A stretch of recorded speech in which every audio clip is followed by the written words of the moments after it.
Assalamualaikum warahmatullahi wabarakatuh. Berjumpa lagi dengan saya Warapsari, mahasiswa dari program studi pendidikan biologi Universitas Hairun Ternate.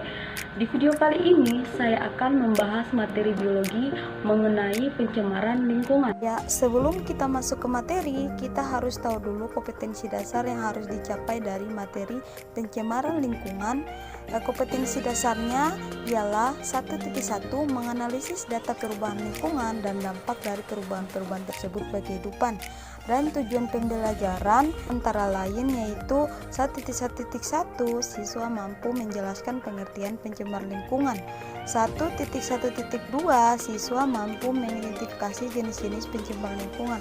Dan yang terakhir 1.1.3 siswa mampu mengetahui keseimbangan pada lingkungan. Sebelumnya kalian sudah tahu belum apa itu pencemaran lingkungan? Kenapa ya lingkungan dapat tercemar?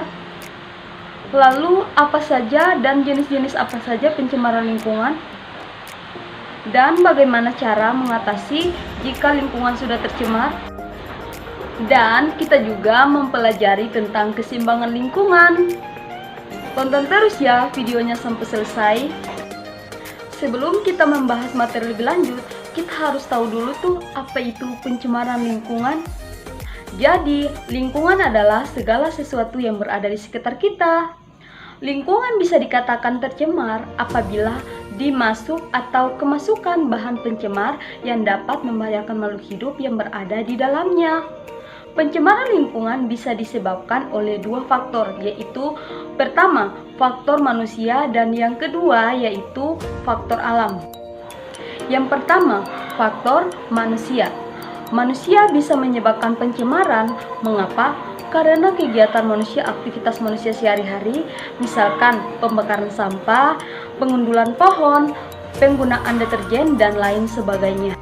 Yang kedua yaitu faktor alam, di mana faktor alam bisa disebabkan karena bencana alam yang terjadi di dalamnya. Contohnya gunung meletus, banjir, tanah longsor, dan lain sebagainya. Jika lingkungan sudah tercemar, maka perlu dilakukan keseimbangan lingkungan. Kalian sudah tahu belum apa itu keseimbangan lingkungan? Keseimbangan lingkungan adalah di mana kondisi lingkungan memiliki daya lentin dan daya dukung yang seimbang. Apa sih daya lentin dan daya dukung itu?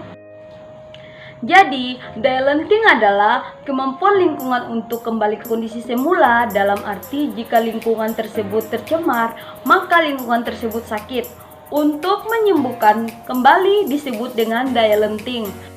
Sedangkan daya dukung adalah kemampuan lingkungan untuk dapat memenuhi kebutuhan yang ada di dalam hidupnya.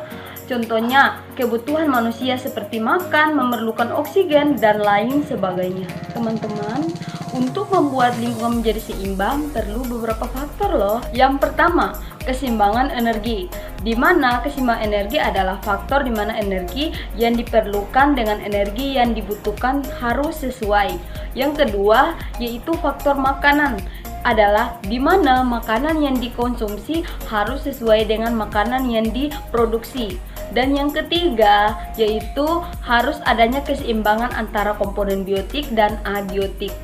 Teman-teman, setelah tadi kita mengetahui apa itu pencemaran lingkungan, selanjutnya kita akan membahas macam-macam pencemaran lingkungan. Kalian sudah tahu belum ada berapa macam pencemaran lingkungan? Ya, benar sekali. Pencemaran lingkungan dibagi menjadi 3, yaitu pencemaran udara, pencemaran air, dan pencemaran tanah. Untuk dapat memahami materi lebih lanjut, mari kita simak video ini lebih lanjut ya. Yaitu pencemaran udara.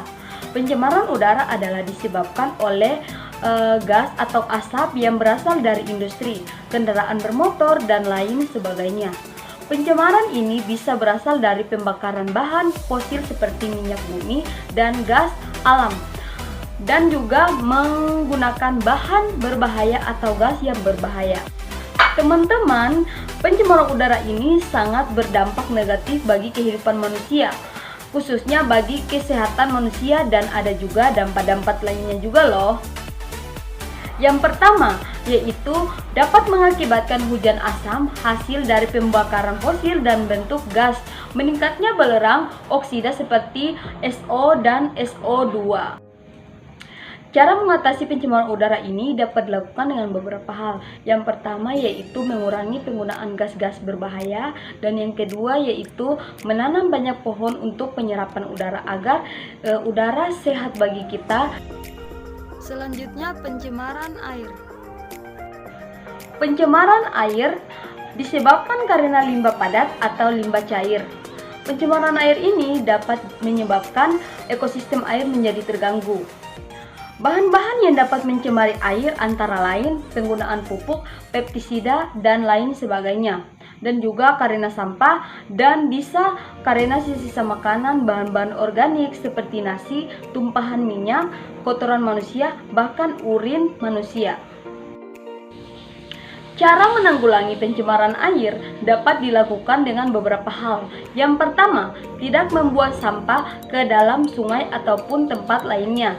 Yang kedua, yaitu dapat dilakukan dengan membuat bak penampungan untuk limbah industri agar tidak langsung ke sungai atau tempat lainnya. Yang ketiga, yaitu dapat dilakukan dengan mengurangi penggunaan pestisida, pupuk, dan lain sebagainya.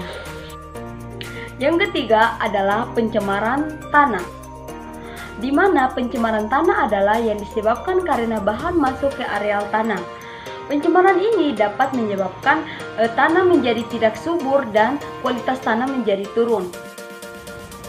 Teman-teman, tahu nggak sih sampah bisa dibedakan menjadi dua, yaitu sampah organik dan sampah anorganik.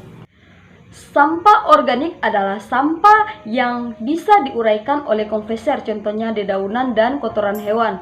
Sedangkan sampah anorganik adalah sampah yang tidak bisa diuraikan oleh konverter, bahkan sangat sulit diuraikan oleh konverter, contohnya pecahan kaca, aluminium, dan plastik.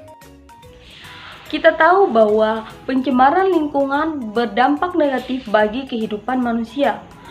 Oleh karena itu, saya sebagai mahasiswa, kalian sebagai pelajar memiliki tanggung jawab bersama untuk melindungi lingkungan menjadi stabil dan nyaman. Saya Warapsari akan mengakhiri materi pada kali ini. Terima kasih. Assalamualaikum warahmatullahi wabarakatuh. Bye-bye.